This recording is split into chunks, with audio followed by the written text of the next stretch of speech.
Recently, my daughter told me that I sounded like beef jerky coffee while I was singing. My singing voice sounds like beef jerky coffee. I have no idea what that means, but it stings. Y'all, that's what back to school season can feel like. Beef jerky coffee.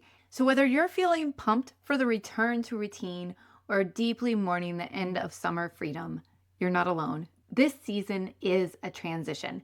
It's not just logistics, it's emotional, it's cultural, and it's deeply personal. In today's episode, I'm going to walk you through essential steps to make back to school season smoother, more meaningful, and more aligned with what actually matters to you and your family. And if you want to go deeper, I've got a totally free podcast series and downloadable workbook that goes step by step by step through all of this, and you'll find the links down in the description. So let's do this. Hi y'all, I'm Dr. Danielle McGue. I'm a mom, I'm a professor, I am a recovering overachiever.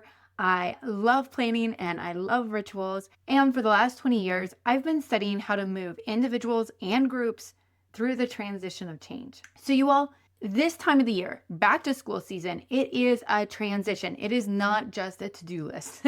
And it often comes with a mix of feelings: excitement, grief, overwhelm. I find that parents are typically in one of two camps. They're either Team Forever Summer, where they're reluctant for school to start, they're mourning the end of the summer, they liked having this extra time with their kiddos.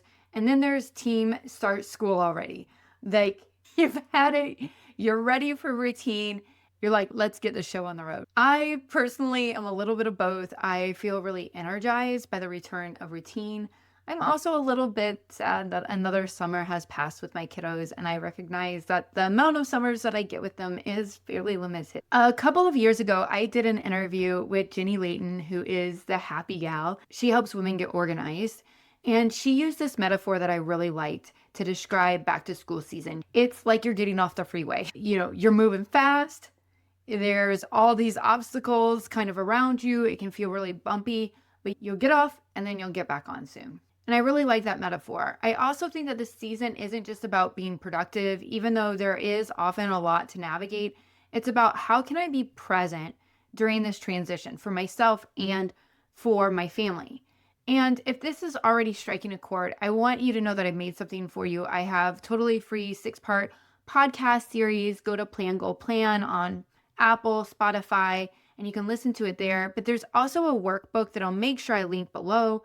And in that workbook, there are all sorts of activities to really help you through this season so that you can be present and you can kind of name what matters most for you. I'm going to walk you through 6 steps that will really get you thinking about some of the most important things to think about as you transition through this season. So the very first step is actually to name your goals and your priorities during this season. I think that it's really important that as you plan this season, that you take a values first approach to planning. So when I was growing up, my family had a rule that was really hard for me. And for my family, I grew up in a pretty religious family. I was raised Mormon, and my parents had a couple of rules around this. One was that Wednesday nights were church nights and that Sundays were for church and family. And so if there was an activity that we wanted to do and it required us to miss church on Sunday nights, church on Sunday, or family time on Sunday, the answer was no.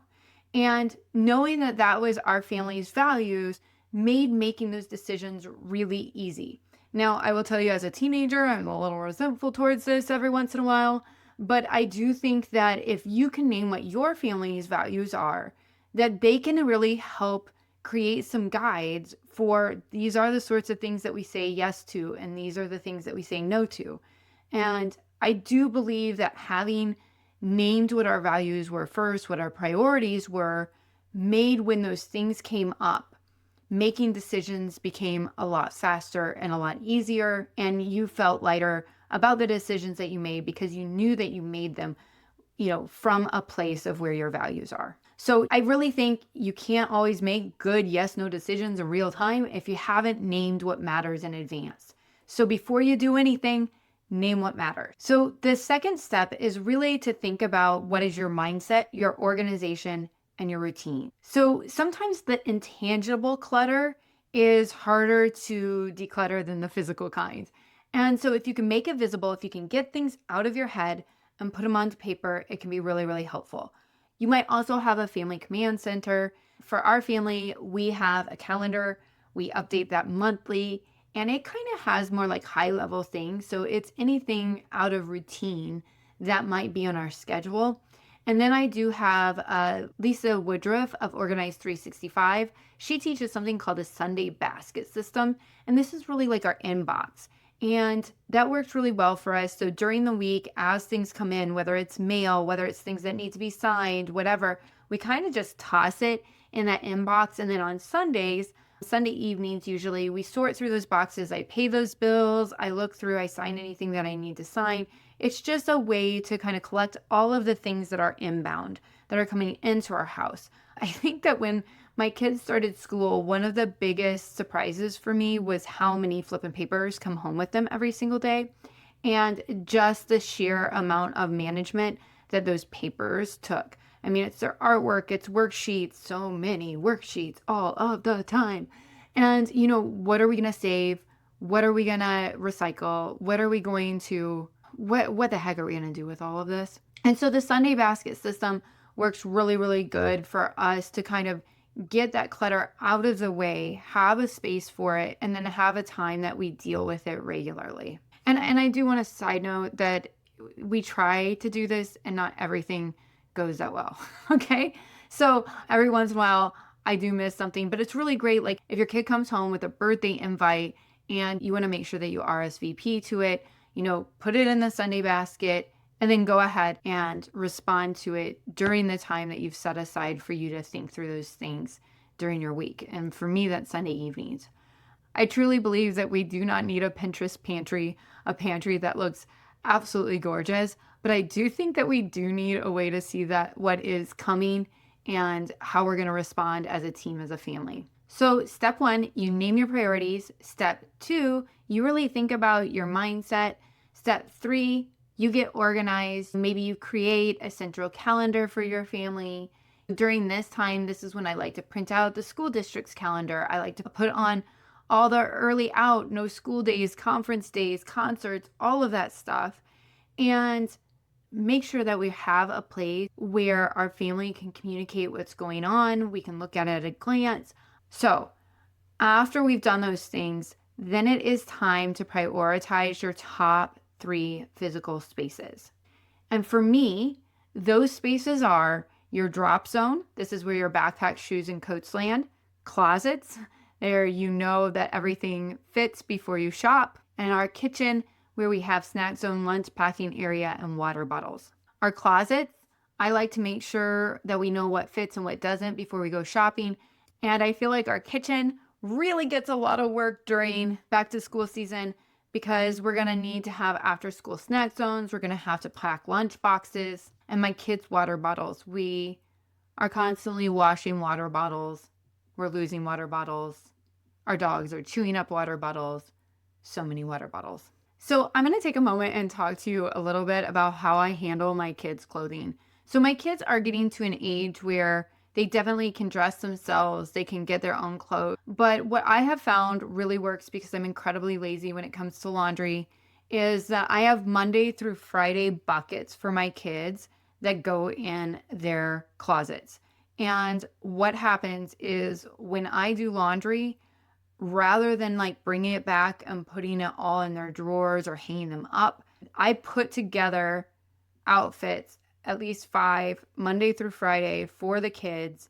And I find they're young enough that things don't really wrinkle. Sometimes they reject the outfits that I put for them.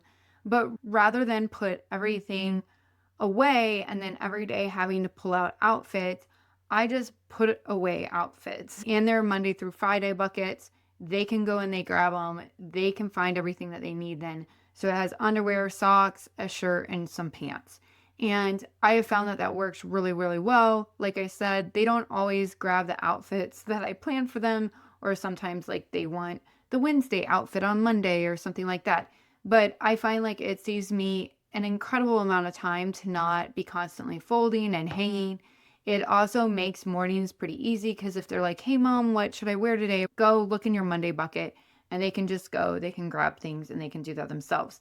And as they're getting older and we're involving them in chores a lot more, they can take ownership and put together their outfits on Sunday evening when we're putting our laundry away, and they can do that for themselves as well. But I do find that having that taken care of makes our mornings just a little bit smoother, which I will take whatever I can get to make our mornings a little smoother. One of the things that my best friend Janda does for her kids is she has a back to school fashion show before they do back to school shopping. And this is a super fun way to get your kids to try on all their clothes and figure out what fits and what doesn't. And so she pumps up some music and they model, and it's pretty fun. For us, we're doing less and less back to school shopping because I don't know, our weather, it used to be such a cool fall, but we're having still pretty warm falls. So they're still wearing their summer clothes a lot of the time. So we do buy like one first day of school, back to school outfit. But after that, we usually wait to kind of do our back to school shopping until almost October when we're buying pants, sweaters, things like that, and we're moving into different seasons. But I love the idea of a fashion show. I know especially my daughter would be super into that idea. So if you're looking for a fun way to figure out some clothing with your kids, give the fashion show a shot and reach out to me and let me know if it was a hit. I think that the thing that you need to remember as you are preparing your spaces for back to school is that you don't need to have a spotless house. You need a functional one. And organization really is about ease. It's not about aesthetics. And so name the spaces in your house that are most affected by back to school and focus on getting those spaces incredibly functional and let the other areas go. And for me, that is drop-off zones, closets, and kitchens. All right.